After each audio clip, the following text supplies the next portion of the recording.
શ્રી સોમનાથ મંદિરમાં કાર્તિકી પૂર્ણિમાની મધ્યરાત્રિએ અદ્ભુત અમૃત વર્ષા યોગ રચાયો। શ્રી સોમનાથ મંદિરમાં કાર્તિકી પૂર્ણિમાની મધ્યરાત્રિએ અદ્ભુત અમૃત વર્ષા યોગ રચાયો। શ્રી સોમનાથ જ્યોતિર્લિંગ ધ્વજદંડ અને ચંદ્ર એક હરોળમાં આવ્યા।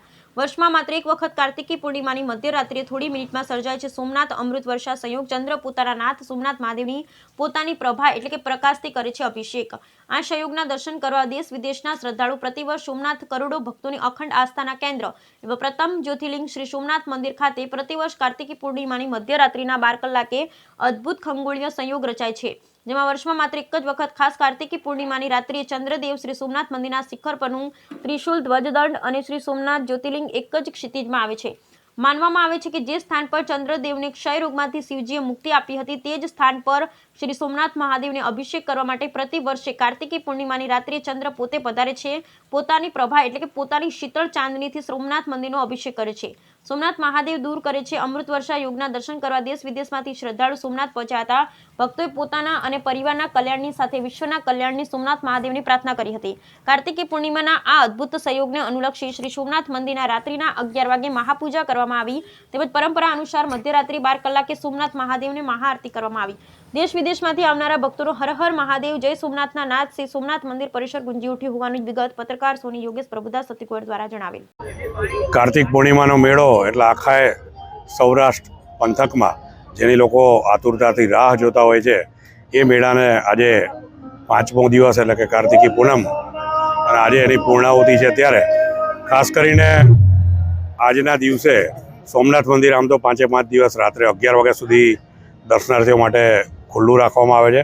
ખાસ કરીને જ્યારે આજે કાર્તિક પૂર્ણિમા છે ત્યારે રાત્રે 12 વાગે ભગવાનની મહાઆરતી થાય અને એ જ સમયે એક અદ્ભુત નજારો એટલે કે રાત્રે 12 વાગે બરાબર ચંદ્રમાં મંદિરના બરાબર શિખર ઉપર એના દર્શન થાય છે।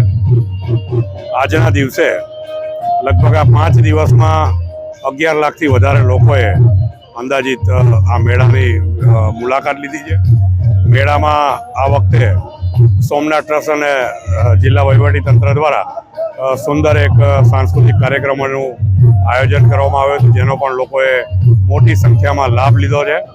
ત્યારે આ મેળાનું આકર્ષણ એટલે કે જેલના કેદીઓના ભજીયા, સરકારનું જે ઇન્ડેક્સ સી વિભાગ છે એના સ્ટોલ, તેમજ અનેક સેલ્ફી પોઈન્ટ અને મેળામાં અનેક અવનવી આઇટમો સ્ટોલ ખાણીપીણીના ની લોકોએ મોજ લીધી છે। આ મેળામાં વેપારીઓએ પણ એમ કીધું છે કે આ પહેલી વાર આ મેળામાં આટલી પબ્લિક એ લોકોએ જોઈ છે અને દરેકના વેપાર પણ સારો થયો છે। એટલે ટ્રસ્ટનો જે મૂળ શુભ હેતુ હતો આ મેળાની શરૂઆત કરવાનો કે લોકોને રોજગારી મળે, તેમજ આપણો જે આ સાંસ્કૃતિક વારસો છે એ જળવાય, એ બંને આ વખતે લોકોએ ખૂબ માણ્યું છે।